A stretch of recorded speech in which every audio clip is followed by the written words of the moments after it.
Did you know that for this movie, Elphaba's message, "Our wizard lies, written in the sky," is a reference to the Wicked Witch writing "Surrender Dorothy" as a threatening message in The Wizard of Oz.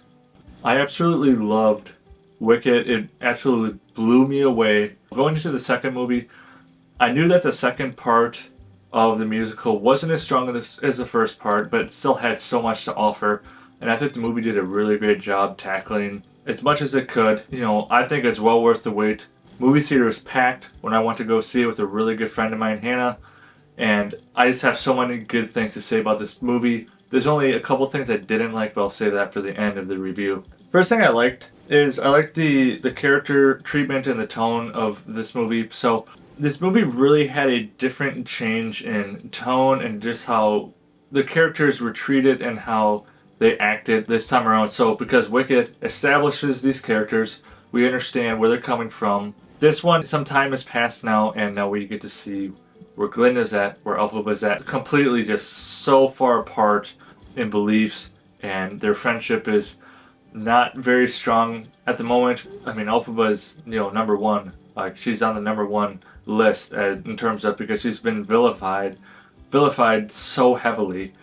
Everyone's out to get her, and of course, Glinda is really trying to protect her, but at the same time, she knows she has her own responsibilities. So we get to see a lot of internal struggles from these characters, from Elphaba's side, from Fiero's side, from Glinda's side, and they're really all trying to protect Elphaba in their own way. But at the same time, it's a really hard place for all of them to be. It's very dark. The tone is just very dark. It's very sad. You really feel for Elphaba, and it's one. I mean, it's established in the first movie that Elphaba was never really the threat, but she's always been vilified. She's the ultimate scapegoat, and so this movie really, really puts it in your face, punches you in the face with, like, Elphaba is really the only one in this movie who didn't do anything wrong. So this movie really, it steps up the stakes for every character involved. I mean, there are definitely levels of tension going on in here. Like, you find yourself cheering for people, you find yourself cheering against people, you find yourself just extremely mad and frustrated. Just, really trying to empathize with and sympathize with everyone. I mean, the Munchkins, the animals, Elphaba, Glinda, Fiero, even the wizard. At times, you kind of feel a little pity towards him. I mean, this movie did a phenomenal job of making you feel things for characters you may even hated, that you still had just an ounce of sympathy for them. The second thing I liked was the perspective. Like, this movie just challenges the ideals of what's good, who's good, what's evil, Is it evil or is it misunderstood? There's so many amazing tie-ins to The Wizard of Oz, not just through the dialogue and the songs, but through the actions. I mean, like bringing Dorothy to Oz, what happened to Nessa. I mean, you get to see who's really all behind that. And then it just completely inverts everything. It changed my perspective completely on The Wizard of Oz. I don't know if I'll ever be able to watch The Wizard of Oz again without thinking of how some of these characters ended up the way they did. Wizard of Oz is my favorite movie of all time, and this movie has tainted it a little bit. I don't know if I'll ever be able to look at some of these characters the same again. And then the thing I think just was the strongest part of this movie was the emotion, especially the last 30 minutes or so, the final couple acts. That's what I was hoping for in this one. Like, they were building up to it, the climax, right? So many different twists. I've never seen the musical.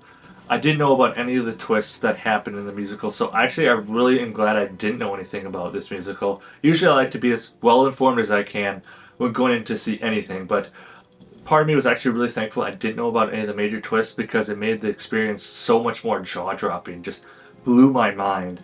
Your heart breaks for these characters. I mean, just the sheer emotion at the end between Glinda and Elphaba. Once again, Ariana and Cynthia were the perfect casting choice, and I do hope they continue to get accolades for this. Maybe win a few more awards, because I was just, man, I got emotional. Like, I don't get emotional most of the time when I watch anything. It takes a lot to get me emotional, and just like their friendship and the sacrifice that they're both making, especially Elphaba, man, if you didn't feel anything during those scenes, you're not human. You had to feel something. No matter who you are, even if you're not a big fan of musicals, that's alright. but at least you can relate to it on a human level. Like, we all have that one really amazing friend in our life. I sure hope, we do. Imagine yourself, put yourself in their shoes. Imagine yourself going through that and you could just feel their emotions, it just hits you with everything. The ending was well worth the wait. So going into what I didn't like, I know the second part of the musical is not as strong as the first, and that's, they did the best they could with what they had. Got a little creative with some things. They had a couple new songs to at least try something new to make it a little more, to make it stronger, right? But as I was talking to my friend Hannah, and she and I both agreed that the first part is like the meat of the musical. Like, it has all the best songs, it has all the best moments. That's when you finally meet everybody, everything's established. Like, you have all these big wow moments. Second one is more like a little weaker because the great stuff, the best parts have already been gone, but you still get some nice storylines. It's just, I felt kind of hard to put my finger on it, but there was just something that it was just a little weaker. I wanted it to be stronger. I think I wanted the storylines to be stronger. I want the songs to be better. I didn't like any of the songs in the second part, honestly. The only song I liked was For Good at the very end.